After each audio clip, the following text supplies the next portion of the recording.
What's up, yo? This is your boy, Dondeng, aka Alindog. And for this video, gagawa tayo ng isang video reaction para sa bagong-bagong album ng Death Threat, The Last Chapter. Particularly sa track na Wild Boys. At naipangako ko nga yan kay Utol Beware. Para sa mga hindi nakakaalam, si OG Beware ay isa ring miyembro ng kataas-taasang kagalang-galangang kapatiran ng Tau Gamma Phi. So, capital S sa'yo, kapatid. Mabuhay ka. At kaya tayo napagawa ng reaction video dahil nakakaintriga ang bago nilang member na ang pangalan ay Glock 10. At pinaliwanag naman yan ni OG Beware sa isang interview online kung bakit Glock 10 ang pinangalan niya. Dahil inaral niya raw ang style, ang flow at ang paggawa ng mga letra ni Glock 9. Kaya sabi ni OG Beware, 90% gayang-gaya si Glock 9. Kaya wag na natin patagalin. Umpisahan na natin.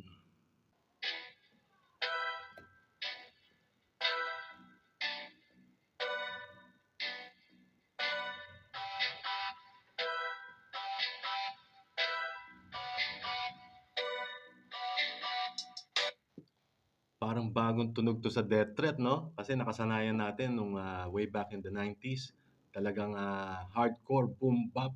Pero ngayon may maririnig tayong mga iba-ibang elements sa music. Tuloy na natin.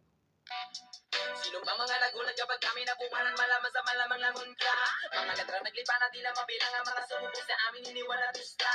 Kaya mo ba tagalan lang mga nagpapakasulatan at tapakan namin ang tapos na.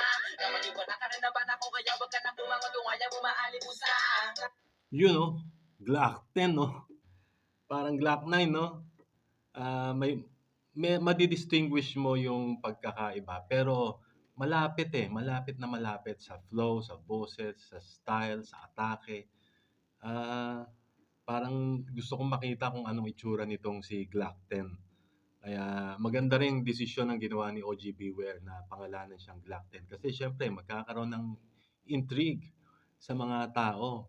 Maku-curious sila kung sino ba tong si Glock 10? Mas magaling ba to kay Glock 9? O kasing galing ni Glock 9? Kaya best decision ang ginawa ni OG Beware na sa pangalang Glock 10. Let's go! Huwag ka nang bumana sa amin, di mo na kaya nga namin ang sarili, manalangin ka na lang na manalangin. Natalupang ka namin na mawala na ang aking sa utak mo na parang nalagay ka sa alanganin. Kamay ang hari sa larangan, kayo huwag ka nang umarang kung di mo kaya mapagsabayan sa ganitong larangan. Kamay ang mga hadas sa mga balak mo, wala mananatili ang bangis at di mo kayang kapatan. Napansin ko lang yung intro music hanggang sa nagkaroon na ng vocals. Sa simula parang normal lang na sound. Pero pagpasok ng vocals, biglang naging reggae ang datingan, di ba? Astig, ang galing. So ito, pakinggan natin si Joe Hustle. Kayang kapatan.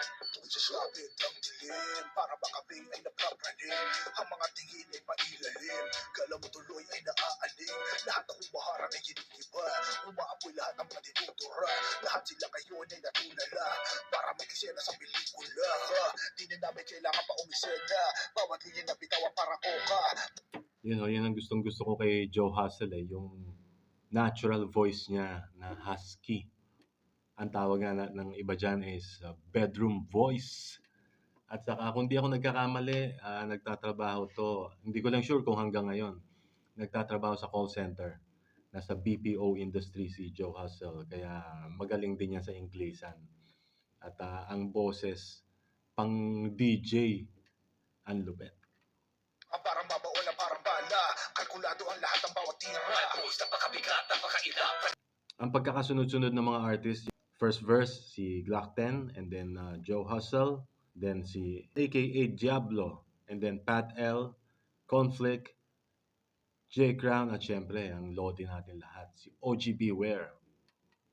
Wala parang bala, kalkulado ang lahat ng bawat tira. Napakabigat, napakailap. Panagang sila at mga hindi dito.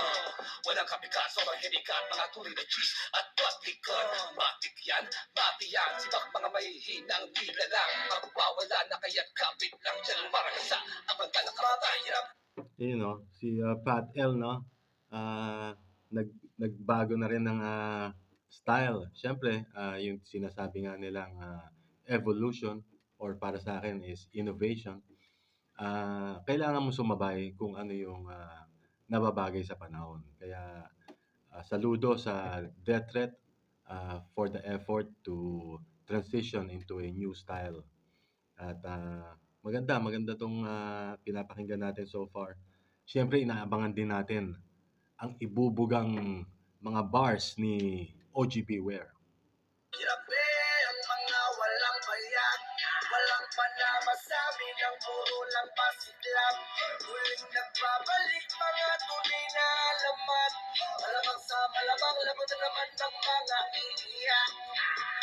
Kahit nabata mo na nabata, di mo pa rin Ayun yung pala yung hook nila. Yung intro, kala ko yun na yung hook eh. Meron pa palang iba pa pala yung hook. So yun, sinasabi nga nila na nagbabalik na ang alamat.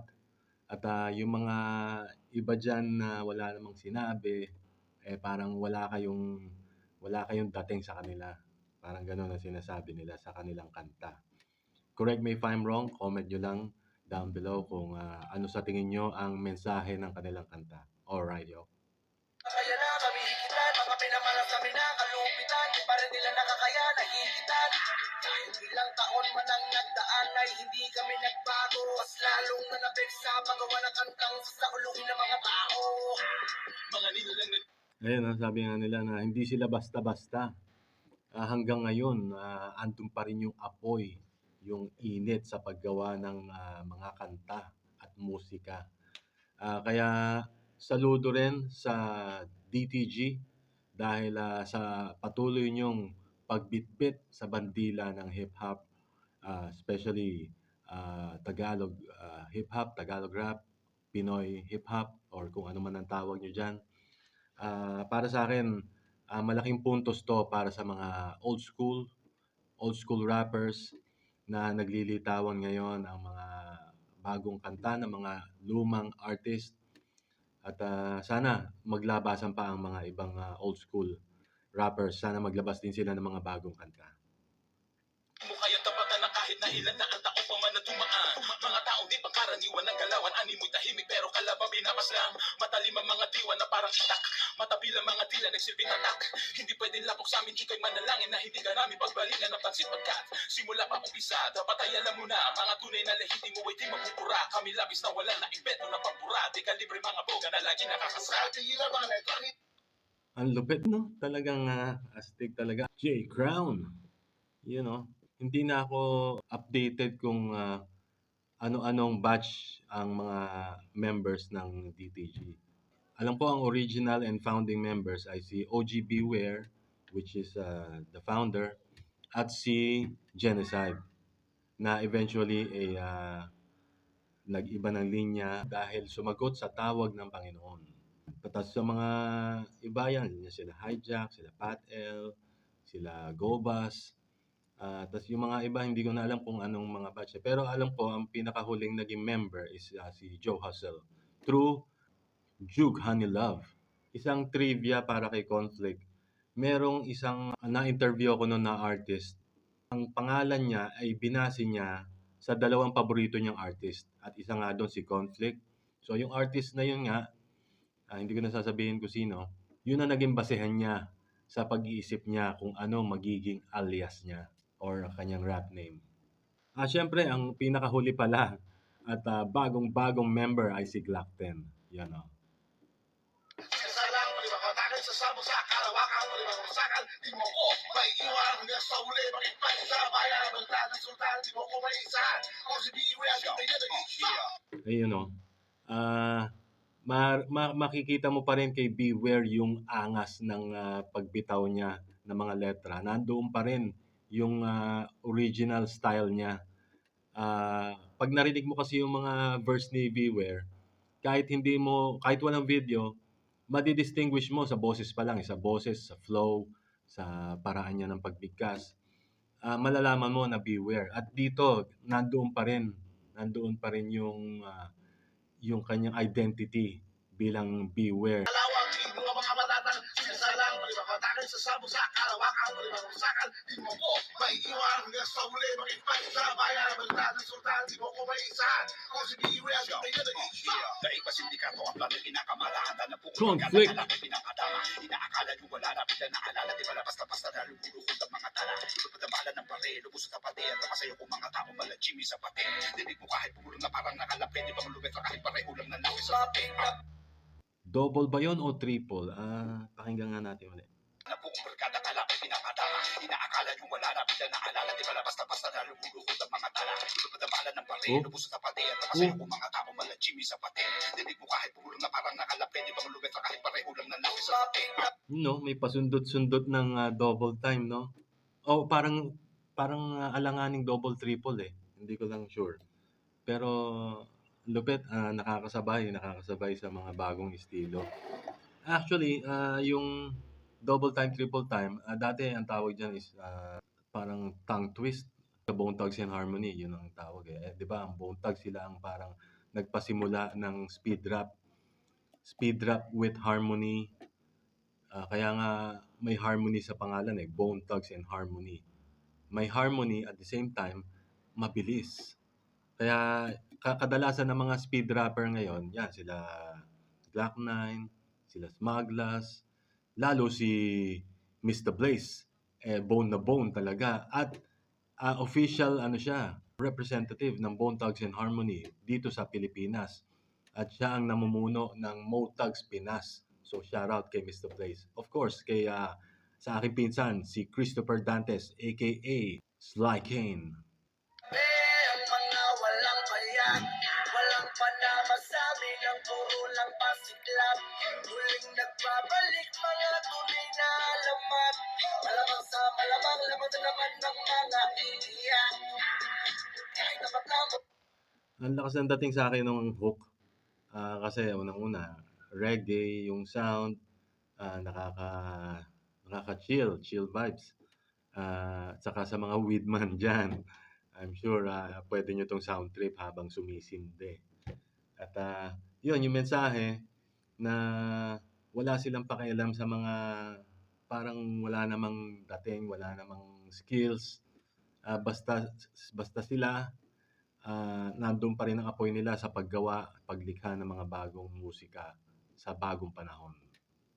Napatlan, kung pa rin makakaya na kami higitan. Mga pinamalas kami na kalupitan, di pa rin nila nakakaya na higitan. Kahit ilang taon man ang nagdaan ay hindi kami nagbago. Mas lalong nanapit sa paggawa ng kantang sa ulong ng mga tao. Ayun na nga, mula sa album The Last Chapter ng Death Threat, big shoutout syempre sa grupo nyo na hanggang ngayon ay tinataguyod nyo pa rin ang Pinoy Hip Hop. Sa mga hindi pa nakakapag-stream, hindi pa napapakinggan, hindi pa napapanood ang album The Last Chapter, available siya sa lahat ng digital platforms. Pwede nyo i-download, pwede nyo pakinggan at supportahan natin ang musikang Pilipino. At yun, isa na namang astig at malupit na track ang galing sa Death Threat na siguradong kakabisaduhin na naman ng mga tagahanga. Parang naaalala ko tuloy yung mga kanta nila nung 90s. Siyempre, unang-una dyan, yung Gusto Kong Bumait. Isa sa mga pinaka-phenomenal na kanta ng Death Threat. Yung Kamusta Na. Siyempre, ginawan nila ng part 2, part 3. Merong collaboration ang Death Threat at Ghetto Dogs. Isang malupit na track yon at sana mapakinggan nyo rin. Ayun lang, so hanggang dyan na lang muna. Muli, a big shout out to OGB Wear, capital S sa'yo kapatid. At sana tuloy-tuloy lang ang mga proyekto mo. At yung pinag-usapan natin nung nakaraang araw lang, hopefully, maalalayan kita sa gusto mong tahaking landas. Andito lang ang iyong kapatid, si Dondeng aka Alindog, para suportahan ka sa iyong mga pangarap. Alright, yo, once again, this is your boy, Dondeng aka Alindog. Peace, y'all.